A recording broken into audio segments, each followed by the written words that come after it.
Salam sejahtera pembelajar yang budiman. Berikut adalah video keempat dari topik laju reaksi. Kali ini kita akan membahas mengenai reaksi reversibel dan pengaruh suhu. Bersama saya, Habibur Rahman, dosen di Departemen Teknik Kimia Fakultas Teknik Universitas Indonesia. Pada video sebelumnya, kita telah membahas mengenai penentuan profil konsentrasi reaksi berorder 0, 1, dan 2. Kita telah mengenal konsep waktu paruh, dan kita telah mengaplikasikan konsep reaksi berorder 1 untuk reaksi paralel. Pada video kali ini, kita akan membahas mengenai reaksi reversibel, efek suhu terhadap laju reaksi, konsep energi aktivasi, dan pengaruh perubahan suhu secara tiba-tiba terhadap laju reaksi.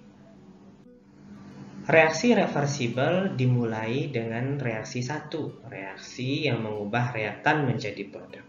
Kemudian reaksi ini disertai oleh reaksi yang kedua, reaksi yang mengubah produk menjadi reaktan. Nah, kedua reaksi ini memiliki konstanta laju yang berbeda-beda. Dan untuk menuliskannya dengan lebih sederhana, kita bisa mensimbolkannya menjadi bentuk sebagai berikut. Dan di sini perlu kita lihat bahwasanya kita memiliki tanda panah kanan dan arah kiri, di mana di atas tanda panah kanan kita memiliki konstanta Kr, dan di bawah tanda panah ke arah kiri kita memiliki konstanta Kr prime. Konstanta yang berkenaan dengan reaksi maju dan reaksi mundur. Berikut adalah profil konsentrasi dari suatu reaksi reversibel. Kita mulai pada saat T sama dengan 0, di saat hanya reaktan yang ada, kemudian konsentrasinya berkurang. Akan tetapi, karena reaksinya reversibel, terjadi reaksi mundur, maka di saat waktu yang sangat besar, dalam hal ini 10 second misalkan, kita tidak mendapatkan reaktan itu pada konsentrasi mendekati 0. Namun mendekati suatu nilai asimtot tertentu. Begitu juga dengan produk. Produk tidak akan sempurna terbentuk karena ada reaksi mundur.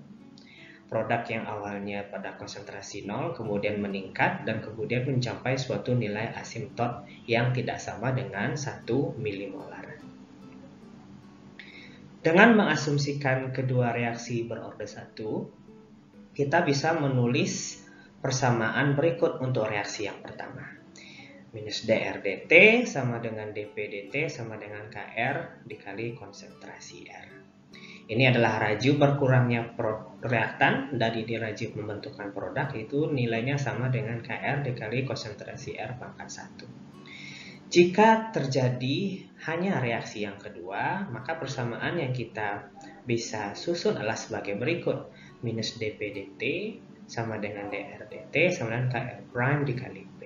Perlu dicatat sekarang bahwasanya untuk reaksi yang kedua, reaktan kita adalah P dan R menjadi produk. Maka tanda minus di sini kita sematkan kepada perubahan konsentrasi produk P dalam hal ini. Dan di sini kr prime dikali P karena P bertindak sebagai reaktan dalam reaksi yang kedua. Jika terjadi kedua reaksi sekaligus, apa yang terjadi? Kita di dalam hal ini bisa menyatakan perubahan konsentrasi produk. Dalam persamaan yang pertama, dp dt sama dengan kr dikali konsentrasi R, kita tulis. Dan pada persamaan yang kedua, dp dt itu sama dengan minus kr prime P. Karena pada persamaan yang ini kita memiliki minus dp dt gitu ya. Sehingga dp dt-nya itu sama dengan kr minus kr prime dikali P. Tentu keduanya kita jumlahkan karena terjadi kedua reaksinya. Nah, apa yang terjadi saat equilibrium? Saat equilibrium yang terjadi adalah tidak adanya perubahan konsentrasi spesi kimia dalam reaksi kita. Artinya konsentrasi P sudah mencapai suatu nilai tertentu, begitu juga dengan konsentrasi R. Bisa kita lihat di sini dalam kurva bahwasanya di saat T sama dengan 10 detik kita sudah mencapai suatu nilai asimtot. Konsentrasi produk maupun reaktan tidak lagi berubah seiring dengan berjalannya waktu. Dalam matematiknya, kita bisa merumuskan bahwasanya dp dt sama dengan 0. Dan kita dari slide sebelumnya kita tahu bahwasanya ekspresi dp/dt sama dengan KR dikali R dikurang KR prime dikali P. Nah, karena ini adalah konsentrasi suatu kondisi di saat equilibrium, maka kita bisa menyatakan di sini bahwasanya R di sini konsentrasi R adalah konsentrasi R di saat equilibrium. Begitu juga dengan konsentrasi P di sini, yaitu konsentrasi P pada saat equilibrium. Nah, kalau kita lanjut memodifikasi persamaan ini, kita memperoleh KR dikali R equilibrium sama dengan KR prime dikali P equilibrium. Atau kalau kita rearrange, kita mendapatkan KR bagi KR prime sama dengan P equilibrium per R equilibrium. Nah, dan ini itu ternyata nilainya sama dengan konstanta kesetimbangan. Dan disinilah kita mengenal bagaimana relasi antara konstanta laju, suatu reaksi reversibel, dan konstanta kesetimbangan itu berhubungan satu sama lain. Nah, sekarang marilah kita menentukan konsentrasi spesi kimia tertentu di dalam reaksi reversibel. Dengan mengasumsikan bahwasanya pada awalnya kita tidak memiliki produk, artinya konsentrasi P pada saat T sama dengan 0 sama dengan 0, dan konsentrasi R pada saat T sama dengan 0 sama dengan penjumlahan konsentrasi R ditambah dengan P, kita bisa menulis ungkapan dRdt sebagai minus KR konsentrasi R ditambah KR prime dikali P. Nah, P-nya di sini sekarang kita tukar menjadi R0 dikurang R. Dan kemudian kita samakan ya, kita kelompokkan variabel-variabel yang sama. Dalam hal ini R dan R0. Sehingga di depannya memiliki konstanta yang berbeda. Solusi persamaan diferensial di atas adalah sebagai berikut. Misalnya konsentrasi R sama dengan KR prime ditambah KR dikali eksponen minus KR ditambah KR prime dikali T dikali dengan konsentrasi R0 dibagi dengan penjumlahan kedua konstanta laju. Dan konsentrasi P bisa kita dapatkan sebagai berikut. Saat equilibrium atau di saat T sama dengan tak hingga, kita bisa mensubstitusikan nilai T mendekati tak hingga di sini dan kita ambil limitnya sehingga kita bisa mengetahui konsentrasi R dan konsentrasi P pada saat equilibrium. Nah, kita dapatkan di sini konsentrasi R sama dengan KR prime dikali R0 dibagi penjumlahan kedua konstanta laju, sementara konsentrasi P adalah KR dibagi dengan R0 per KR ditambah KR prime. Dan lagi-lagi ini adalah konsentrasi R di saat equilibrium dan ini konsentrasi P di saat equilibrium. Sekarang kita membahas efek suhu terhadap laju reaksi. Pengaruh suhu terhadap konstanta laju reaksi diberikan oleh persamaan Arrhenius sebagai berikut. KR sebagai fungsi T sama dengan A dikali eksponen minus EA per RT. Atau kalau kita lakukan operasi logaritmik natural untuk kedua belah sisi, kita mendapatkan persamaan ln KR sebagai fungsi T sama dengan ln A dikurang EA per RT. A adalah faktor frekuensi atau sering disebut sebagai faktor pre-eksponensial. Dan EA adalah energi aktivasi yang merupakan energi minimum yang harus dimiliki reaktan sehingga reaksi bisa terjadi. R adalah konstanta gas dan T adalah suhu. Nah, energi aktivasi ini atau EA itu ditentukan dengan 3 cara. Pertama, jika dua data pengukuran konstanta laju diketahui pada suhu yang berbeda, maka kita menggunakan persamaan ini untuk kedua suhu tersebut. Kita mendapatkan persamaan ini di saat T sama dengan T1, kemudian persamaan selanjutnya di saat T sama dengan T2, terus kemudian kita lakukan pengurangan persamaan 2 ke persamaan 1, sehingga kita mendapatkan bentuk seperti ini. Ln KR sebagai fungsi T2 per KR sebagai fungsi T1 sama dengan minus EA per R dikali 1 per T2 dikurang 1 per T1. Sebagai catatan, dari persamaan ini kita mendapatkan nilai energi aktivasi. Kemudian faktor frekuensi kita dapatkan setelah mensubstitusikan nilai energi aktivasi ini ke persamaan awal. Jika lebih dari dua data pengukuran konstanta laju diketahui pada suhu yang berbeda, maka kita bisa melakukan regresi linear. Kita salin kembali persamaan yang kita peroleh di awalnya. Kemudian kita coba sekarang plot len KR sebagai fungsi seper T. Jadi ini adalah sumbu Y dan seper T adalah sumbu X-nya. Sehingga kita mendapatkan slope-nya sama dengan minus EA per R dan intercept-nya adalah len K. Berikut adalah ilustrasi dari pengerjaan yang kita lakukan untuk menentukan nilai energi aktivasi pada banyak data pengukuran. Berikut adalah 4 data pengukuran. Kita mendapatkan nilai KR, len KR dalam seperti yang berbeda-beda. Terus kemudian kita lakukan regresi linear. Dari regresi linear ini kita ketahui bahwasanya kita memiliki intercept. Nah, interceptnya ini adalah nilai daripada len A. Sehingga nilai faktor frekuensi bisa kita cari. Terus kemudian dari slope kita mendapatkan nilai minus EA per R. Tentunya metode ini lebih akurat karena kita memiliki lebih dari dua data pengukuran. Nah, cara ketiga untuk penentuan energi aktivasi itu adalah jika fungsi KR sebagai T itu diketahui atau len KR sebagai fungsi dari T itu diketahui. Kembali lagi kita salin persamaan awal.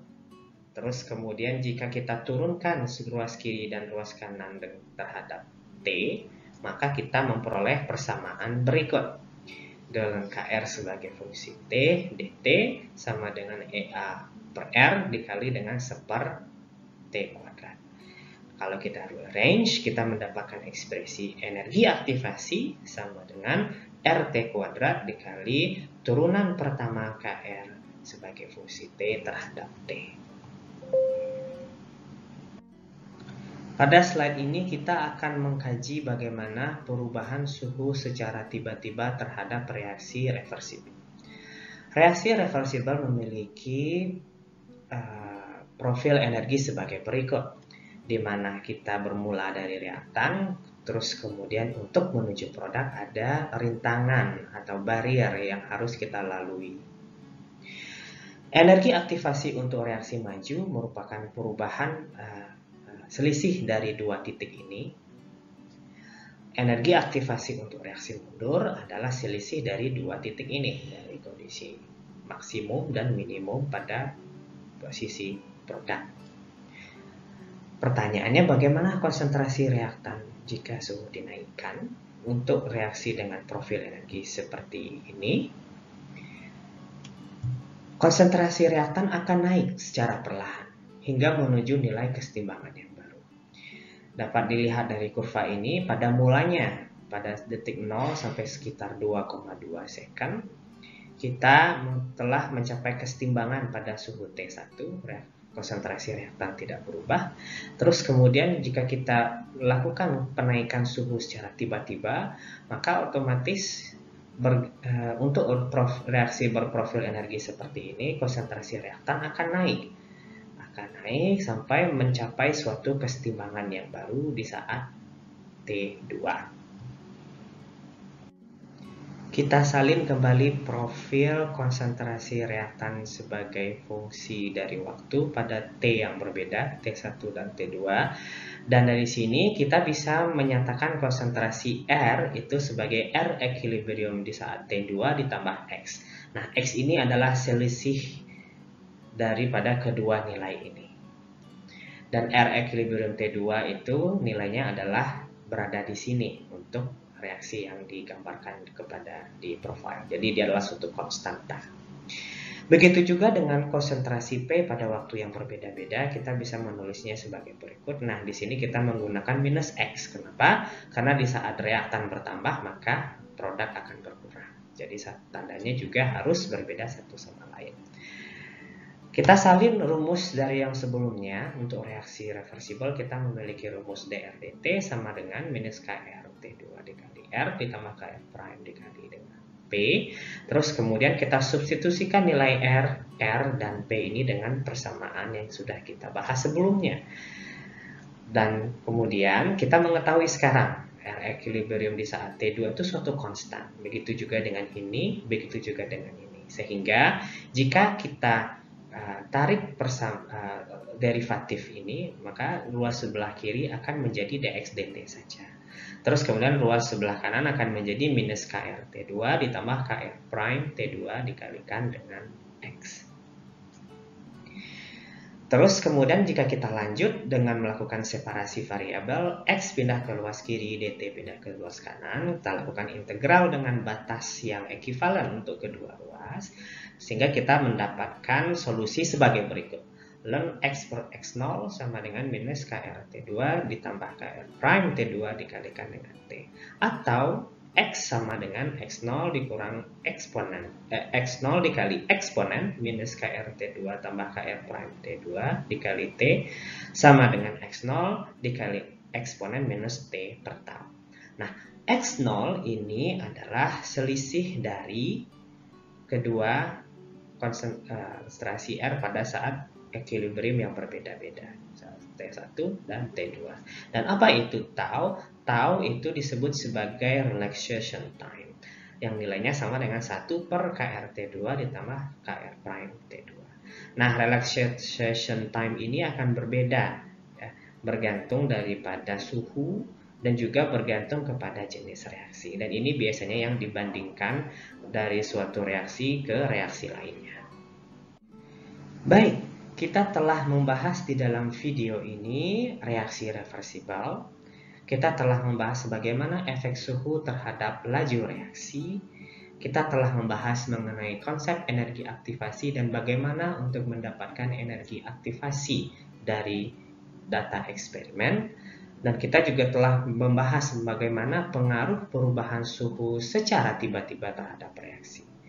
Untuk menguji pemahaman, marilah kita mengerjakan kuis berikut.